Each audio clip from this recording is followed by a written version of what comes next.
Bowling Green's TIF district starts right here on Center Street, and the TIF district ends right here at the Southern Kentucky Performing Arts Center. Here at Centennial Mall today, the Hilltoppers for Life have invited the group Created Equal to show pictures of aborted fetuses to the student body. This is not the first display that WKU's Hilltoppers for Life have done so far. Topper Transit has also introduced a GPS system, and guess what? There's an app for that. The app gives real-time arrivals for all buses and even shows exactly where the bus is en route. The band Space Capone has graced many stages in downtown Bowling Green. Here's a look at the show they put on recently on what they said was the smallest stage they've ever jammed on. There has been an increasing amount of women speaking out for their rights, and tonight in this auditorium, WKU students will speak out for their unmentionables. Kentucky State Police have concerns with Republican leaders trying to license and regulate industrial hemp. Given the drug problem that Kentucky is dealing with, Governor Steve Beshear says the legislature needs to take law enforcement concerns into careful consideration. The Italian court has overturned the acquittal of Amanda Knox. The court ruled an appeals court must rehear the case against the American student. Knox and her Italian boyfriend had been convicted of murder in 2007, but that conviction was later overturned. Italy's Court of Cassation ruled that an appeals court must rehear the case. There's no reason to believe that any further review will result any differently. Keep in mind. Another attorney says he expects the new trial to begin in 2014 and doubts Knox will be present for it. Representative Jody Richards is sponsoring a new bill. House Bill 131 would allow refugees and legal immigrants to stay in high school until the age of 23. March is Sexual Assault Awareness Month. Each year during March, WKU's Women's Studies Department sponsors a performance of the Vagina Monologues. This year's performance took place Tuesday. Author, Tony Award winner, and women's rights activist Eve Ensler wrote the monologues in 1994. The show features a compilation of interviews with women from around the world. They speak about the personal issues women face. 1 in 3 women and 1 in 6 males will be the victim of a sexual assault in their lifetime. Okay, the statistics are staggering. It's so important for our community to be able to stand up and talk about this because we've been quiet for too long. This year's performance came the week after 2 juveniles were found delinquent in the Steubenville, Ohio sexual assault case. The performance concluded with each woman coming to the stage to proclaim why they are raising up and speaking out against sexual violence. Proceeds from the performance benefit Hope Harbor, a Bowling Green sexual assault trauma recovery center. The man who was set to head NATO forces in Europe has retired. Marine General John Allen is calling it quits after recently completing 19 months as the top commander of U.S. and allied forces in Afghanistan. Allen says the reason for his retirement is to focus on health issues within his family. President Barack Obama is labeling Allen as one of the nation's finest military leaders. The student group Hilltoppers for Life hosted Life Week last week to raise awareness on abortion and took a pro-life stance on the issue. The pro-life versus pro-choice decision is always a controversial one, and Hilltoppers for Life took it one step further, presenting the colonnades of the innocents. They covered the colonnades with red and black, spelling out the word life, and have also placed a popsicle stick cross on each bleacher seat to represent the on-average number of 3,700 abortions each day. According to the Center for Disease Control, women ages 20 to 25 account for a majority 33% of all abortions. Each cross represents one baby that's been aborted in America each day, one family that's been shattered, and one woman who's been broken. We definitely try to make sure that it's not just on the baby. We don't want the focus to be too one-sided. We care about the women, we care about the families, we care about the culture. The Hilltoppers for Life also asked students about their stance on abortion, posting whiteboards around campus to create discussions. Students both pro-choice and pro-life were offended by the demonstration. I'm pro-life, but I am offended by what they do at the colonnades. I think it's a really big decision, and being mean and hateful towards women who do it is not the way to stop it.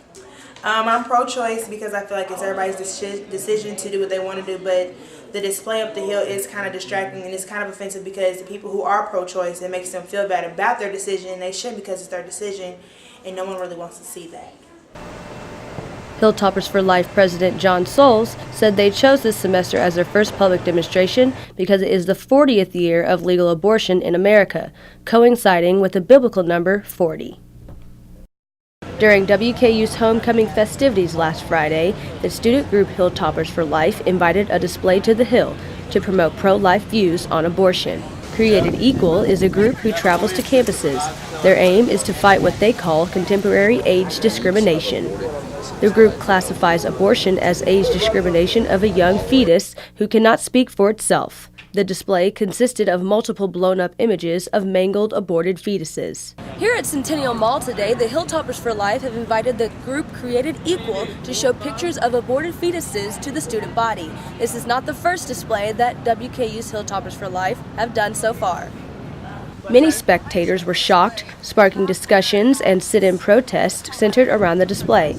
Students were unbelieving of the display and that something of this nature would be allowed on WKU's campus, especially during homecoming week. WKU sophomore Amira Bryant was appalled by the images. I think it's disgusting. They could have warned someone ahead of time before they did this, or just not have these images out here at all. I mean, I was about to go eat. Created Equal said they were simply expressing their First Amendment right. Just as Created Equal expressed its First Amendment right freely, the student body followed suit. WKU returning student, husband, and father of 3, Brandon Williams, said that Created Equal and Hilltoppers for Life are heavily biased and should pay more respect to women carrying the child. They're more concerned about something that's not even living, that's in the past, and like trying to, I don't know, it's almost, if this is like Christian-led, which it sounds like from over there, like we're being damned to hell if we allow something like this to happen. We're not really focusing on what's really important. Like, we're talking about 9 million children that don't have health insurance right now, or what about the kids, you know, that are in and out of CPS, you know, like I don't see them out here worrying about that factor because those kids are alive right now.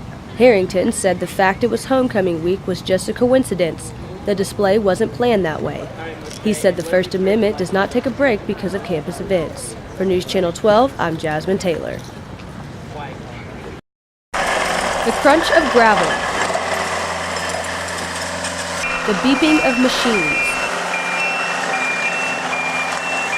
Sounds that have become all too familiar to Bowling Green residents and WKU students. All the noise is thanks to Bowling Green's TIF district, or Tax Increment Financing District, a redevelopment project spanning 40 acres. Bowling Green's TIF district starts right here on Center Street, and the TIF district ends right here at the Southern Kentucky Performing Arts Center. In the last 15 years in particular, I have been directly involved in all of the renovation and construction on campus in one way or the other. The TIF District project started back in 2007 as a means to revive downtown Bowling Green. If the district reaches $150 million in investments by 2014, the state will grant an 80% tax reimbursement. Now, these projects only work when there is an adequate amount of development and investment in the TIF. And so that's why it's important that all these projects compile enough to reach the threshold. WKU is breaking ground on Block 12 of the TIF district. Projects including the Augustine Alumni Center, off-campus apartments, and a new location for fraternity and sorority housing. Western is not only expanding into the TIF district, but making improvements on campus as well. The latest project, DeRoe Downing University Center, also known to students as DUC. The new DUC is scheduled for occupation in 2014. I think it's been going in a tremendously positive direction, and it's been enjoyable to be a part of it. For News Channel 12, I'm Jasmine Taylor. So what began as a 2-bus system 18 years ago is now a 12-bus system, 6 different routes that operate 3 during the day and 3 in the evening. WKU was named the fastest growing university in the state of Kentucky 13 years straight. With so much expansion in size and numbers, it's only natural to upgrade, and that includes the school buses. That's probably the best description of them would be a school bus. They had a single a single door. They had a slightly different body style. Topper Transit has evolved from just a ride around WKU's perimeter. The goal of the revamped bus line is to make life a little easier for students and staff, providing rides all over Bowling Green and even to Nashville Airport, making a personal car almost obsolete. Topper Transit has also introduced the Purple Line, or a safe ride home, a route that runs strictly on the weekends. You know, we realize that students are going to have fun on weekends, and what we want to do is allow them to have that fun as safely as they can, not put them in a situation where they're behind the wheel. Topper Transit has also introduced a GPS system, and guess what? There's an app for that. The app gives real-time arrivals for all buses and even shows exactly where the bus is en route. And the predominant generator of where people want to go is to the university. It's been a big success. For News Channel 12, I'm Jasmine Taylor.